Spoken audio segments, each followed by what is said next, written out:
Operation Sindoor తర్వాత ఇప్పుడు దేశం అంతా ఆపరేషన్ తిలక్ వర్మ అంటుంది. సో ఎట్లా అనిపిస్తుంది ఫీల్ అంతా?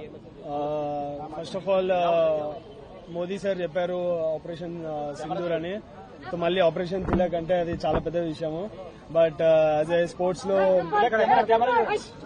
స్పోర్ట్స్ లో జస్ట్ మాకనేది ఏంటంటే కంట్రీకి ఆడుతుంటే కంట్రీకి గెలిపేయాలని ఉంటుంది ఏ మ్యాచ్ అన్నా.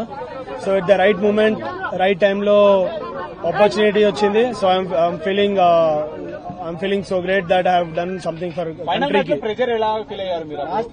20 రన్స్ కి 3 వికెట్లు పడిపోయినాయి ఇండియా. సో చేజింగ్ ఉంది దట్టు పాకిస్తాన్ మీద. సో చాలా ప్రెజర్ ఉంటుంది పాకిస్తాన్ మీద. అంటే బేసికల్లీ మనకి వాళ్ళకి దాయదులు పోర్ లాగా ఉంటుంది. సో ఆ సిచ్యువేషన్ లో మీరు బ్యాటింగ్ కి వెళ్ళారు, ఎట్లా అనిపించారు? నా మైండ్ లో ఆ సిచ్యువేషన్ లో నేను జస్ట్ కంట్రీకి రిప్రజెంట్ చేస్తున్నట్టు మైండ్ లో ఊహించుకున్నాను. సో ఐఎమ్ యాక్చువల్లీ కంట్రీకి ఇండియాకి ఆడుతున్నాను. సో ఆ టైంలో నేను కూడా ప్రెషర్ లో ఉంటే 3 వికెట్స్ పడిపోయినాయి. సో అక్కడ నేను ప్రెషర్ లో ఉంటే ఐఎమ్ నాట్ ఓన్లీ అంటే నేను ఒక్కడిని కాకుండా దేశాన్ని మొత్తం కింద పెడుతున్నట్టు అనిపిస్తుంది. సో ఆ టైంలో నేను అదే ఉంచుకున్నాను, దేశాన్ని ముందు తీసుకుని ఈ టైంలో నేను స్టెప్ ఇన్ చేయాలి. లేదంటే మొత్తం హోల్ కంట్రీ వినో పాకిస్తాన్ హౌ హార్డ్ అంటే వాళ్ళు ఎంత గట్టిగా వస్తున్నారు మన మీద అని. సో ఆ టైంలో నన్ను నేను బ్యాక్ చేసుకుని కంట్రీని ఒకసారి మైండ్ లో పెట్టుకున్నాడు. మీ వరుసగా 3 వికెట్లు పడ్డ తర్వాత మీ ప్లాన్ ఆఫ్ యాక్షన్ ఏ విధంగా ఉండే? టీం నుంచి మీకు ఎట్లాంటి ఏమైనా సూచనలు వచ్చాయి? మీరు అప్పుడు ఎట్లా ఆడాలనుకున్నారు అసలు? జస్ట్ నేను ఒకటే ఆ టైంలో జస్ట్ కంట్రీకి చెప్పాను కదా, జస్ట్ కంట్రీని గెలిపించాలి. కంట్రీని ఊహించుకుంటేనే ఆ సిచ్యువేషన్ వాళ్ళు హార్డ్ వచ్చారు నా మీద, పాకిస్తాన్ వాళ్ళు చాలా హార్డ్ వచ్చారు. బట్ ఆ టైంలో నేను కామ్గా ఉన్నా. జస్ట్ గెలిపిస్తే ఎవ్రీథింగ్ విల్ బి ఓకే, అంటే గెలిపిస్తే అన్ని సెట్ అయిపోతాయి. సో మైండ్ లో అది ఒకటే ఉండే, just I want to win my country. మొదటి నుంచి కూడా మ్యాచ్ లో పాకిస్తాన్ ప్లేయర్స్ మన ఇండియా ప్లేయర్స్ కామెంట్ చేస్తూనే ఉన్నారు, ఆడియన్స్ కావచ్చు. అందులో దీనికి సంబంధించి ఏం చెప్తారు? ఈ మ్యాచ్ ద్వారా సమాధానం అనుకోవచ్చా? అఫ్ కోర్స్ పాకిస్తాన్ అంటే ఈ మన ఆపరేషన్ సింధూర్ తర్వాత ఇంకా చాలా హార్డ్ గా వచ్చారు వాళ్ళు మా మీద. మేము ఆడేది game, it's just a sport. So ఆ టైంలో ఎమోషన్స్ తీసుకుని ఆడితే స్పోర్ట్ ఆడలేము. సో ఆ టైంలో నేను కామ్గా ఉండి ఐఎమ్ సో పేషెన్స్. చాలా అన్నారు, చాలా విధంగా చాలా చెప్పారు. బట్ కెమెరా ముందు అవన్నీ నేను ఇప్పుడు చెప్పలేను. బట్ ఆ టైంలో నేను కామ్గా ఉండి రిజర్వ్ ఉండి ఐ నో ఓన్లీ బ్యాట్ తోనే మనం గెలిపిస్తే ఎవ్రీథింగ్ విల్ బి అంతా ఇంకా కామ్గా అయిపోతారు వాళ్ళు. లాస్ట్ ఓవర్ అంటే వరల్డ్ క్లాస్ బౌలర్ ఏమనిపించింది? ఎట్లా ఉంది అంటే ఏమనిపించింది last over world class bowler of course. But ఆ టైంలో నేను నన్ను అనుకున్నా I'm the best player. India is always best. India is far అన్నిటికన్నా చాలా పైన ఇండియా అనేది. సో ఒకసారి నేను ఇండియాకి ఆడుతుంటే ఇవన్నీ బెస్ట్ బౌలర్ ఇలా చేస్తాడు అలా చేస్తాడు నా మైండ్ లో ఏం లేదు. ఓన్లీ ఆ టైంలో ఓన్లీ ఒక కంట్రీ వచ్చింది, just I want to win the game అంతే. చాలా సార్లు అంటే వాళ్ళ మధ్య మంచి పార్ట్నర్షిప్ వచ్చింది. ఆ టైంలో నేను చెప్పా ఏమైనా ప్రెషర్ ఉంటే నేను అబ్జర్వ్ చేసుకుంటాను. బట్ మీరు ఒక ఎండ్ నుంచి జస్ట్ స్ట్రైక్ రొటేట్ చేయండి, నెక్స్ట్ వేరే ఎండ్ లో ఏం ప్రెషర్ లేకుండా నేను క్యారీ చేస్తాను వికెట్ ని అని చెప్పి సంజుని చెప్పాను. సంజు కూడా చాలా క్యామియో చాలా ఇంపార్టెంట్ ఆ టీమ్ కి ఆ టైంలో. నెక్స్ట్ దుబే వచ్చాడు. దుబే వాజ్ స్లైట్లీ కొద్దిగా ప్రెషర్ లో ఉండే స్టార్టింగ్ లో, తర్వాత ఇన్నింగ్స్ చాలా బాగా బిల్డ్ చేశాడు. సో దట్ హెల్ప్ నాకు పర్సనలీగా యాజ్ ఎ పార్ట్నర్షిప్ హెల్ప్ అయింది, also for the country. Last over pressure ఎలా ఉండే? లాస్ట్ ఓవర్ లో మెయిన్ గా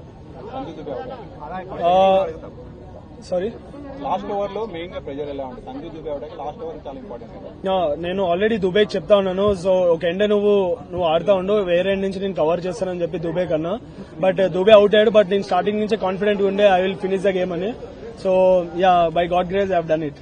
లైక్ ఇండియా పాక్ మ్యాచ్ ఇదేం కొత్త కాదు, చాలా సార్లు మనం వైరల్ ఉన్నప్పుడు చూసాం. కానీ ఈసారి చాలా సైన్స్ చూసాం, ఫ్లైట్ పడిపోయినట్టు కానీ మిజైల్స్ వచ్చినట్టు కానీ ఈవెన్ దానికి అపోజిట్ రియాక్షన్స్ కూడా మన టీమ్ ఇండియన్ ప్లేయర్స్ నుంచి చూసాం. సో ఇదంతా ఇట్లా ఉండే అంటే ఇదేమన్నా మీకు ప్రెజర్ క్రియేట్ చేసిందా, లేకపోతే ఆటను గేమ్ ఏమైనా డిస్టర్బ్ చేసిందా? ముందు వాళ్ళే స్టార్ట్ చేశారు పాకిస్తాన్ నుంచి. స్టార్ట్ అదే ఇండియా పాకిస్తాన్ మ్యాచ్ లో ఓకే. బట్ ఆపరేషన్ సింధూర్ తర్వాత కొద్దిగా హార్డ్ గా వచ్చారు వాళ్ళు మా మీద. బట్ మేము ఆడేది చెప్పాను కదా మళ్ళీ స్పోర్ట్. సో స్పోర్ట్ ని ఎమోషన్స్ తో కనెక్ట్ చేసి ఆడితే అవ్వదు. సో జస్ట్ నేను స్పోర్ట్ ని ఏ విధంగా ఆడాలో ఆ విధంగా స్పోర్ట్ లో ఆడి we have replied in a good way to them.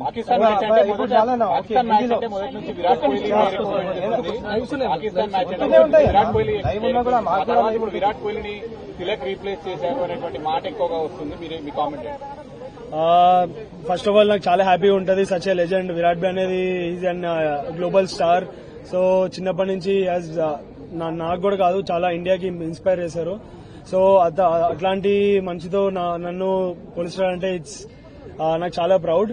But నా ఐఎమ్ హ్యాపీ దట్ నేను ఇండియాకి ఏషియా కప్ గెలిపించా. బట్ నేను క్రికెట్ స్టార్ట్ చేసింది వరల్డ్ కప్ 2011 వరల్డ్ కప్ గెలిపించిన తర్వాతనే క్రికెట్ స్టార్ట్ చేశా.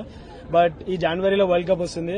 సో అది నా అసలేమో వరల్డ్ కప్ గెలిపించిన తర్వాతనే నాకు నిద్ర వస్తుంది. మ్యాచ్ అయిపోయిన తర్వాత shake hands sporting spirit. But ఈ పెద్ద డిస్కషన్ అయింది. ఇండియన్ పెద్ద డిస్కషన్ అవుతుంది దేశం వరల్డ్ వైడ్. ఎట్లా దీని మీరు ముందే అనుకున్నారా? టీమ్ మేనేజ్మెంట్ ఏమైనా మీకు చెప్పిందా? అలా ఏం లేదు. సో ఆ మూమెంట్ లో అలా అయింది. సో జస్ట్ ఫ్లోలో వెళ్ళాము. అదేమి మాకు ఇలా చేయాలి అని ఏం లేదు. బట్ మనకు ముందు తెలిసింది కదా, ముందు వార్ అయినప్పుడు తెలిసింది. So just we want to give respect for our country, అంతే. ఇంకా దాన్ని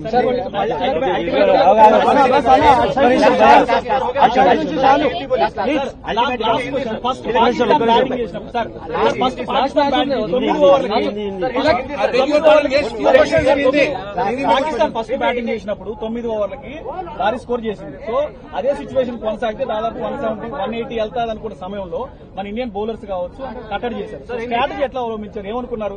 9 ఓవర్స్ వాళ్ళు భారీ స్కోర్ చేశారు కదా, అదే టెంపో కంటిన్యూ అయితే 180 దాకా వెళ్ళింది. సో తక్కువ చేశారు కదా, దానికి సంబంధించి ఎట్లా స్ట్రాటజీ చేశారు? అందరికీ తెలిసిందే India one of the best bowling attacks. So టైంలో అవుతుంది, వాళ్ళు స్ట్రాటజీ ప్లానింగ్ అన్ని చేసే వస్తారు. సో ఫస్ట్ 2 గేమ్స్ ఓడిపోయారు. సో థర్డ్ గేమ్ అంటే వీ నో దట్ వాళ్ళు చాలా హార్డ్గా వస్తారు మా మీదని మేము ఎక్స్పెక్ట్ చేసాం. సో తర్వాత అండర్ ప్రెషర్ లో కామ్ ఉండడం, దట్స్ మేము టీంలో అదే డిస్కస్ చేసాం. గౌతీ సార్ గానీ సూర్య గానీ అందరూ గ్యాదర్ అయ్యి, సో అండర్ ప్రెషర్ కామ్ ఉండడమే ఇది ఇంపార్టెంట్. సో మా బేసిక్స్ మేము బ్యాక్ చేసుకున్నాం and we have executed well.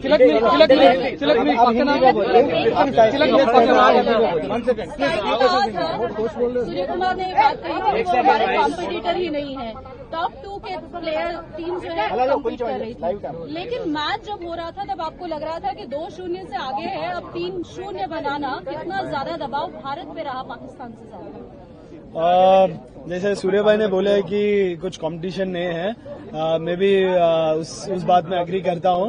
मगर एज ए स्पोर्ट भी नो, मतलब हमेशा प्लान चेंज करते रहते हैं, हार्ड आते हैं. जैसे बोला है मैं कि हर मैच में स्ट्रैटेजी चेंज होगा, वो लोग भी प्रिपेयर होके आएंगे. तो हम लोग एक्सपेक्ट किए थे. और जैसा वो लोग सेकेंड इनिंग्स में कम स्कोर में वो लोग पेस ऑफ करके, विकेट भी इतना आसान नहीं था बैटिंग के लिए, तो जैसा वो लोग कमबैक करके आए हैं और वहां से हम लोग पार्टनरशिप बिल्ड करके जीता है. तो वही है इंडिया की खासियत. प्रेशर कैसा था आपके ऊपर? आखिरी ओवर तक आप टिके रहे, मैच जिताया आपने, 3 विकेट लेने के बाद आप आए थे. बताइए आपका एक्सपीरियंस कैसा रहा, क्या प्रेशर था आपके ऊपर? प्रेशर तो ऑफकोर्स नर्व्स तो बहुत रहते हैं बॉडी में, बहुत कुछ चल रहा था दिमाग में. तो मैं इसी एक चीज पहले भी बताया, अभी भी वही बताता हूँ, देश हमेशा आगे है और अपना इंडिया सबसे बहुत ऊपर है. तो मेरा माइंड में और दिल में वही लग रहा था कि जो भी करूंगा मैं, कुछ भी करूंगा, पूरा देश के लिए पूरा जान दे दूंगा. तो वही दिमाग में चल रहा था. तो उस समय मेरे को क्या क्या जरूरत है, अगर मैं प्रेशर में आ गया तो देश को नीचे करूंगा, खुद को नहीं, देश को. और इतना 140 करोड़ लोग, सब लोगों को मैं नीचे कर रहा हूँ. तो वो सबको मैं लेकर जाने के लिए मेरे खुद को उस समय काम रहना, जो बेसिक्स बचपन से मैंने सीखा हूँ, मेरा जो कोचेस है बचपन से मेरे को ये आदत की है. तो मैं वो सब चीज काम रह के दिमाग में सोचा और एग्जीक्यूट किया. हमेशा वो डिस्ट्रैक्ट करने की जब बात करते हैं तो भारत पाक के मैच में तो अक्सर देखा जाता है, लेकिन ये वाले में ऑपरेशन सिंदूर के बाद बहुत ही ज्यादा हाई वोल्टेज रहा, पहले के 2 मैचेस भी और अब तीसरे मैच में किस तरह की स्लेजिंग रही या फिर किस तरीके से प्रेशर आपके ऊपर बनाने की कोशिश की गई सेकेंड इनिंग्स में, तो खास कर ज्यादा था. जैसे पहले 3 विकेट भी हो गए थे, जल्दी हो गए थे, तो उसके बाद और थोड़ा हार्ड होने चालू हुआ. तो उस समय मैं ही बैटिंग में था, तो थोड़ा सा ऊपर ज्यादा मेरे ऊपर आए थे. तो जैसे मैंने बोला है कि अपन उस समय बात करके कुछ दूसरा शॉट मार के कुछ भी किया तो अपना देश को ही नीचे कर रहे. तो बस मेरे को हमेशा बोलता हूँ कि मेरे को मैचेस जिताना है.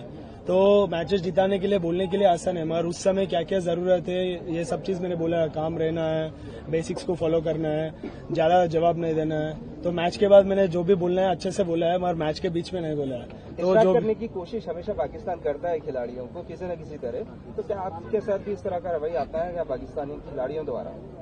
सॉरी, डिस्ट्रैक्ट करने की कोशिश जो है वो पाकिस्तानियों द्वारा की जाती है, तो क्या हमेशा। आपको आपको भी इस बार इस मैच के वक्त खासकर जब आप बैटिंग कर रहे थे तो क्या उस वक्त में आपको किसी तरीके से डिस्ट्रैक्ट करने की कोशिश की गई थी उनके द्वारा? हाँ जी, मतलब हुआ था, बहुत कुछ हुआ था। मैं अभी वो कैमरे में नहीं बता सकता हूँ, वो चलते रहता है बैट्समैन और बॉलर के पीछे, और खासियत इंडिया पाकिस्तान मैच में तो बहुत चलता है। तो वो सब पार्ट ऑफ द गेम है, चलता है। मगर जैसा मैंने बोला है कि गेम के बीच में करने का थोड़ा बहुत होता है, वो बोल लिया हम लोग, मगर जो असली रिप्ले होता है जब मैच जीत के बैट से ही जवाब सबसे अच्छा होता है। तो मेरे को वही करना था और वो करके मैंने उनको बताया।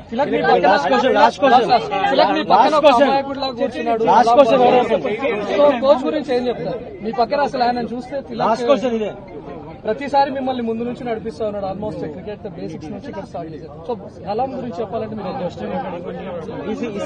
इसी में एक सवाल जोड़ता हूँ। तेलुगु और हिंदी में जवाब देता हूँ, उसके बाद तेलुगु में बोलता हूँ। कुछ लोग इसको ना हिंदुस्तान और पाकिस्तान हिंदू मुस्लिम भी करते हैं, देश में हो या देश के बाहर हो। तो सलाम साहब आपके कोच हैं, तो किस तरह आप इस तरह तालमेल को देखते हैं, जुगलबंदी को देखते हैं? నాకు చిన్నప్పటి నుంచి అంతా అతనే చిన్నప్పటి నుంచి స్టార్ట్ చేసింది. నేను లీగల్ క్రికెట్ అకాడమీలో నాకు సలాం భయాష్ ఇంకా పృథ్వీ అన్న చిన్నప్పటి నుంచి నాతో కలిసి ఉన్నారు. వాళ్ళ హార్డ్ వర్క్ సే ఇప్పుడే నేను ఉన్న స్టేజ్ లో యాజ్ ఎ తిలక్ వర్మ అని అందరిని గుర్తుపడతారు. బట్ తిలక్ వర్మ లేనప్పుడు ఇద్దరే నా వెనకాల ఉండేది. నేను నా ప్రొఫైల్స్ లో గానీ ఎక్కడ గానీ చిన్నప్పటి నుంచి నేను ఆల్వేస్ నా క్రెడిట్ అంటే మదర్, ఫాదర్, నా కోచెస్. సో వాళ్ళకి క్రెడిట్ ఇస్తా. They are everything to me, అన్ని వాళ్ళే నాకు. సో ఏ లెవెల్కి వెళ్ళినా మన గురు నుంచే, ఇండియన్ టీం గురు నుంచి చూసాము, విరాట్ కోహ్లీ, సచిన్ సార్ నుంచే చూసాము కోచెస్ కి ఎలా రెస్పెక్ట్ ఇచ్చి ఎంత చేస్తారో. So the same steps I also follow. ఇంకా నాకు అంటే ఎక్కువ మాటలేం చెప్పలేం, అంటే ఎవ్రీథింగ్ అంటే దే ఆర్ ఎవ్రీథింగ్ అంతే.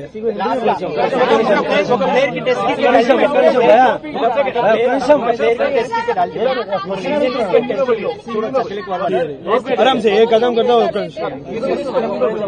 క్రికెట్ లో తిలక్ వర్మ చూడొచ్చా ఫ్యూచర్ లో? సార్ ఇसी को हिंदी में बोलिए. टेस्ट क्रिकेट లో తిలక్ వర్మ చూడొచ్చా? ఎందుకంటే ఒక ప్లేయర్ टेस्ट क्रिकेट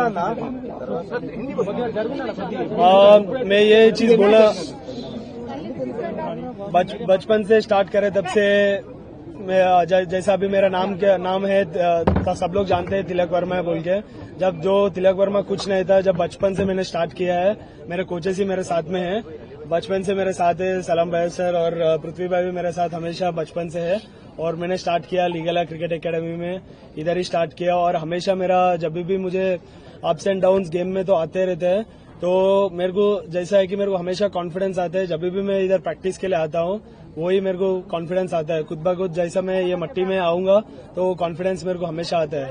तो जैसा मैं एक ही चीज बोल सकता हूँ इन दोनों के लिए कि मेरे लिए ये दोनों सब कुछ है और सब चीज की है. और मैं special thanks to Hyderabad cricket association and BCCI for giving me this opportunity. What is Tilak Verma's opinion on Tilak Verma's innings? What is Tilak Verma's opinion on Tilak Verma's innings? Is this your best ever performance? Hindi English दोनों में बोल दीजिए. I think I would rate this one of the best innings, and with this I could also rate one more innings which I played before in Chennai against England. But of course, playing in Asia Cup, that too against Pakistan in under pressure, is one of the greatest feelings. So I would rate these my one of the best innings. Comparing to my 200s, this is the best feeling I ever experienced. So 10 runs after the last over, what was going on in your mind at that time? I was calm under pressure. I know that I'll win the game. So I was just thinking about my country and just focusing on the ball, one ball at a time I was playing, and I backed myself and I have done for my country, so I'm so proud of it.